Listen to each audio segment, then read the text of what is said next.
Hey everybody, welcome to week 5. Definitely let me change my address here. Here's my other one. All right, well I can't change that for now. So anyway, that's my college email. So welcome to week 5, radiology and dentistry. And I first wanted to just kind of mention what that's all about as far as radiology and dentistry listed here. It, it is not, we are not going to talk about dentistry, unfortunately. But when I first started this, a couple years ago, actually, when I first created this class for, there we go, fix my name, for Outschool, I thought for some reason we could do x-ray and dentistry at the same time, and we just can't. There's not enough room, there's not enough time. I've never really been able to, I don't think I've ever done this whole class with the dentistry as well. So, but I did decide to leave it in there. I left it in there so that you guys could go in there yourselves if you would like to look at it. And I do have a couple videos that I'll post for you all on the radiology and dentistry. So radiology video is going to be taking x-rays on a dog. Dentistry videos will actually be a dog having their teeth cleaned and a little bit about home dental care, because I do think it's an important subject. So if you have time to go in there and take a look at those slides, I would recommend it. It has things about, I think, parts of the tooth, how many teeth does a dog, cat, kitten, puppy have, a little bit about dental disease, a little bit about home care, a little bit about dental cleaning in the hospital. And as you guys can imagine, as far as dental cleaning goes, our pets will not just hop up in the chair at the dentist and say, "Ah," and let them look at their teeth. They don't want us to do that. So we have to put them under anesthesia for all dental cleanings. So it's just a little bit of information for you that I thought you would like to have, even though we won't review it today. So this is actually a picture of the radiology room, the x-ray room, at the practice that I worked for. And this is the x-ray table where that pet will be laying down for their x-rays. This is the x-ray machine itself. And this here is a computer screen, because the x-rays are digital.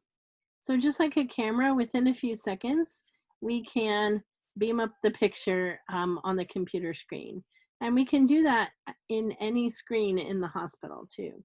So it's pretty handy. We can show the x-rays to the owners right in the exam room on the big computer screen on the wall. So easy, way easier than it used to be, that's for sure. Now, who does what when it comes to x-ray? Okay, the veterinarian is the one who decides what parts they want to have x-rayed. Right? And then they will read the x-ray, is what we call it. After the x-rays are taken, what that means is they're going to look at it and then, decide what they have seen, what they think is going on in there. After the veterinarian decides what they would like to x-ray, then the technician will take that pet into the x-ray room, get the machine set up, make sure their animal's in the proper position on the table, and then either with another assistant with another technician or an assistant, they will hold or restrain that pet for the x-rays.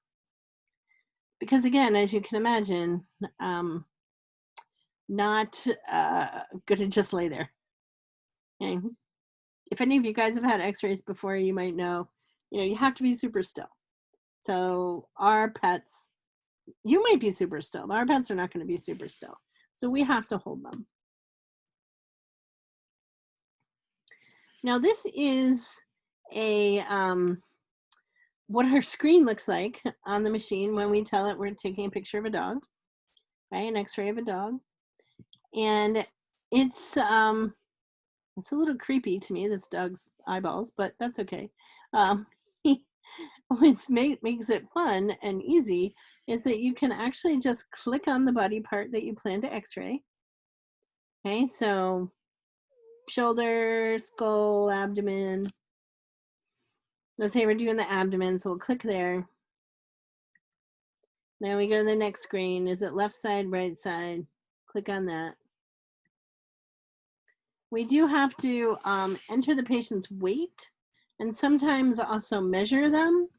So we have little calipers that we use to measure like how many centimeters wide are they at the point that we're x-raying.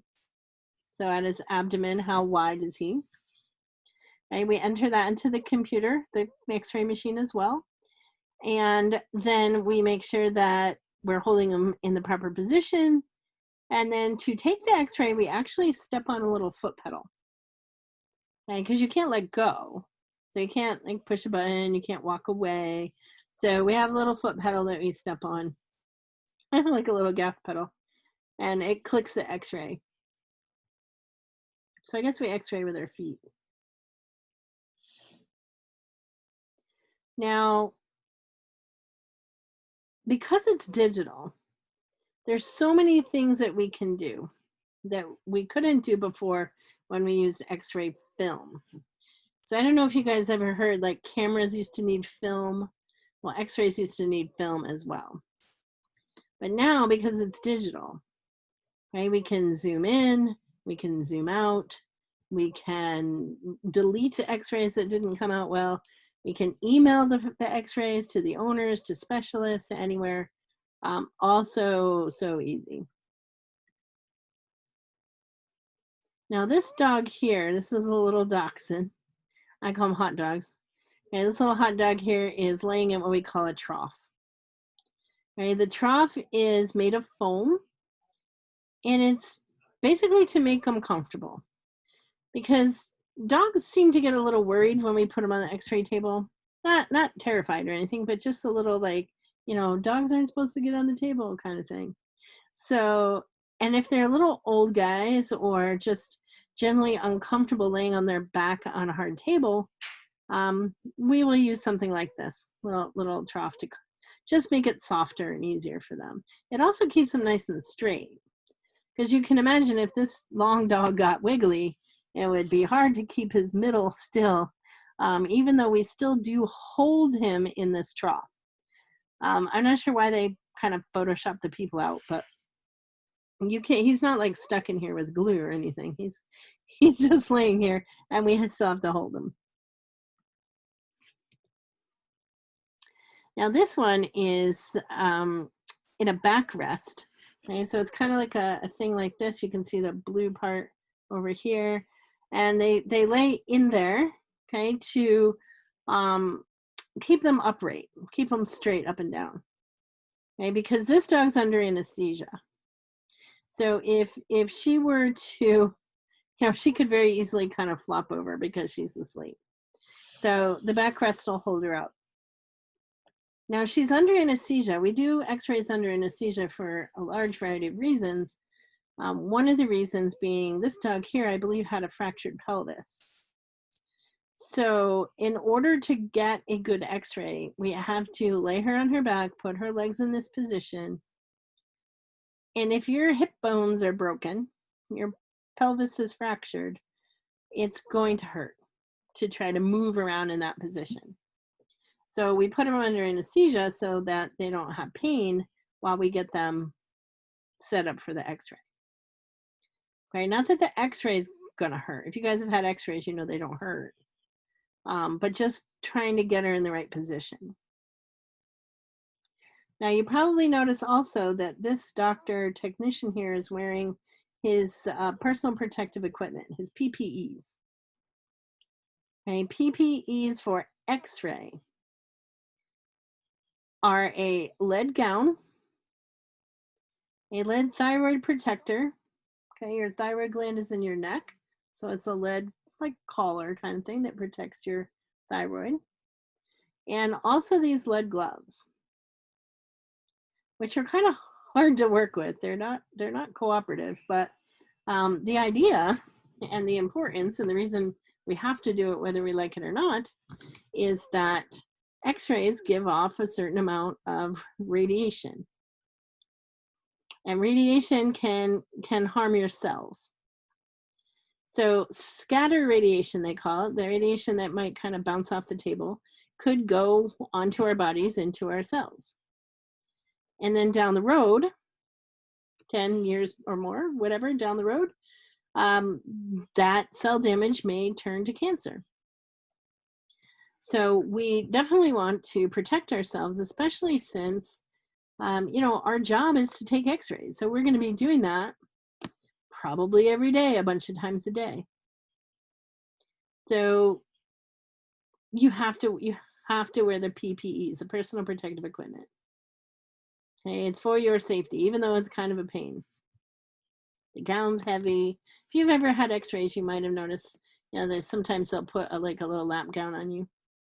So that's the same idea, and it's heavy.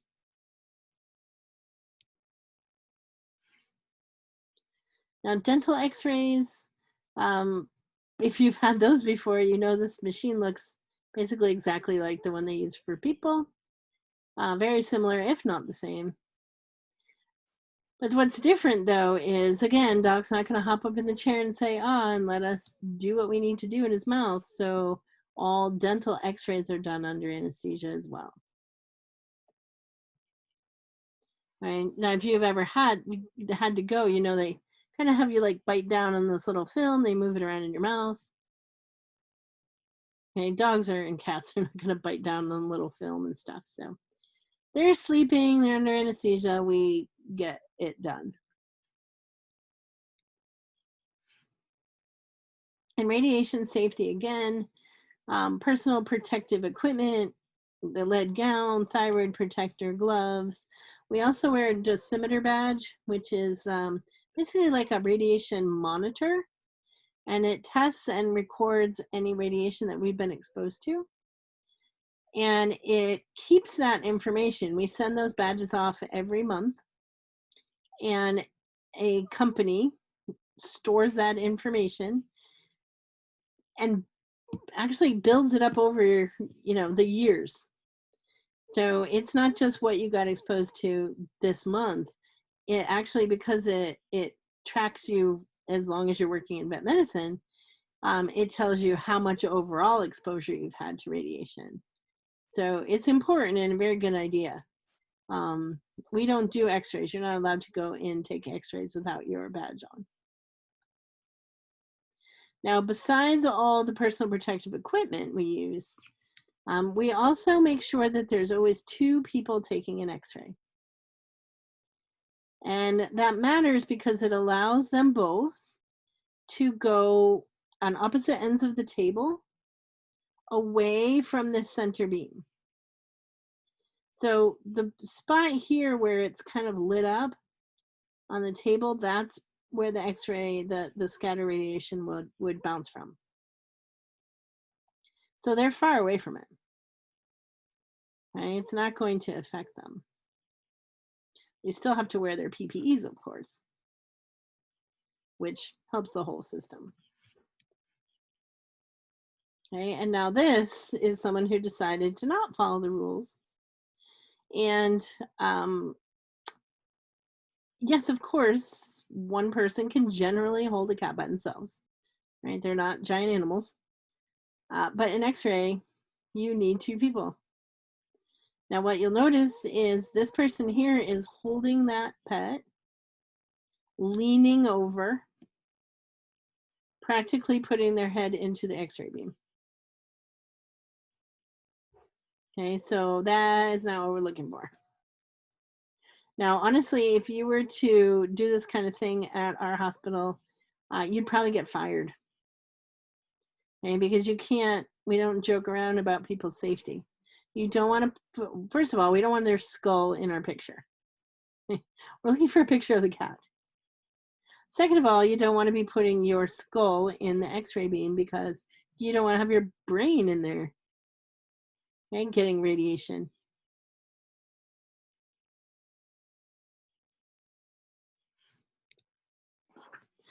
All right.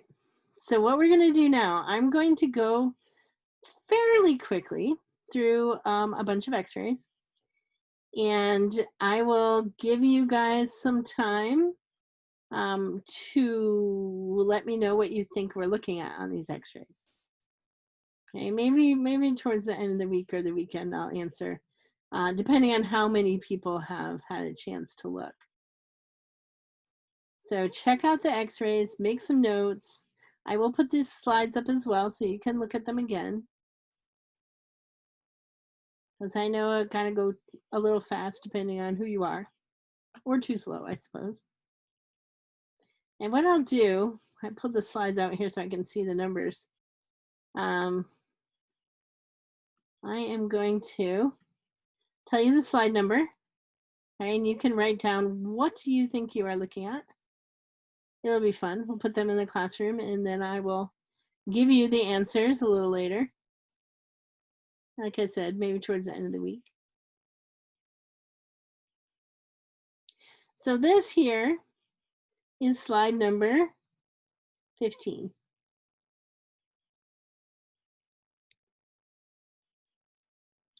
Uh, 16.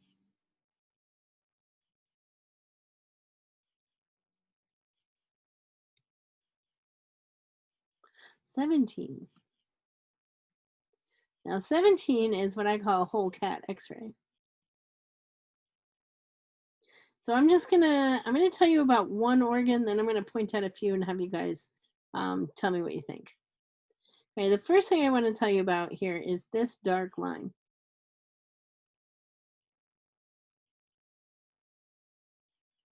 Okay, that's a trachea, your windpipe. So if you see something that is dark or black on x-ray, it's possible it's just because it's filled with air or gas. So if we were to look at this, looks like the trachea is full of air, right? And that makes sense because it's that windpipe, right? It's where we breathe. Takes the oxygen. Now the question is, where does it take the oxygen to? Right? It's attached to this kind of triangular shaped organ here. So tell me what that is. We'll call that A. And this little kind of oval here would be B.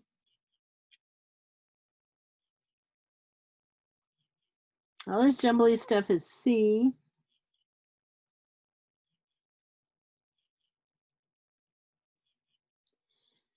This little round thing kind of attached to the small intestine, right here. Which has the rest of this jumbly stuff over here. Okay, this will be, when I say A, B, C, this will be D.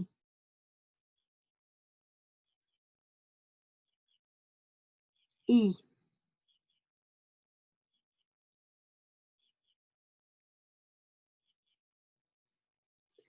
All right, so A, B, C, D, E.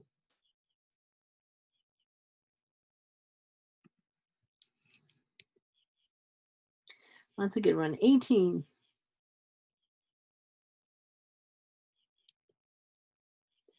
19.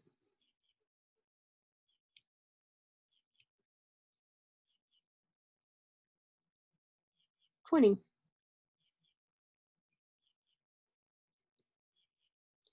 21.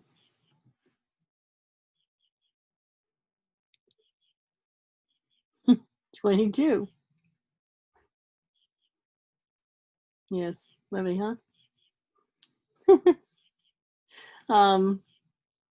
This one always reminds me of my absolute favorite x-ray story from a dog that we had at our hospital that we got to take care of one day. Now this dog came in twice, okay, for eating things that he shouldn't have. Okay, the first time he came in, it was because he had eaten his owner's ginormous diamond engagement ring. I wish I could see your eyes. Yeah. What? Yep. Swatted it down. They weren't sure. We x-rayed. It was in there. So the good news was he was a big dog. He was a Labrador. And so the doctor and the owners decided that they wouldn't go right in for surgery. And what they did was they went and um, basically fed him some bulky food like bread and dry food and stuff like that to kind of bind around the diamond. And then they followed him around for about 3 days till he pooped it out. And yes, he did. And yes, they had to look through the poop every day. And yes, I don't know where they got it cleaned. That part I cannot tell you. But yeah, they needed, of course, people go, oh, gross, did they keep it? Well, yeah, of course they did, right? It was a big honking diamond ring. They can't throw it out. So, crazy dog. So then the next time, about 1.5 years later, they brought the dog back in for eating something. It was because he had eaten $5,000 in cash. Yeah. So they were going on vacation. They had gone to the bank and they got the money, and they had a money envelope on the counter next to her handbag because they were literally getting ready to leave. And he, I don't know, maybe he didn't want to go to the kennel or something because he grabbed the money, chewed it all up, and swallowed most of it. They were not getting that money back. Okay, it was being digested. It's like paper and fibers. It's not, you can't get that back. It's not coming back out whole like the diamond ring did. So yeah, they were pretty upset. They love their dog very much, thank goodness. They could not go on vacations. They didn't have the money. The dog ate the money. So, crazy dog. Anyway, this is number 22. This is a fun one. Number 23. 24. 25. 26. 27. 28. And no, it's not a dinosaur that ate a person. There's no x-ray machines with dinosaurs. And then here's our dentistry kitty. This will start the dentistry slides for you right here after this kitty. We're starting with this kitty. All right. So I will get this uploaded into the classroom and take a look, take some notes.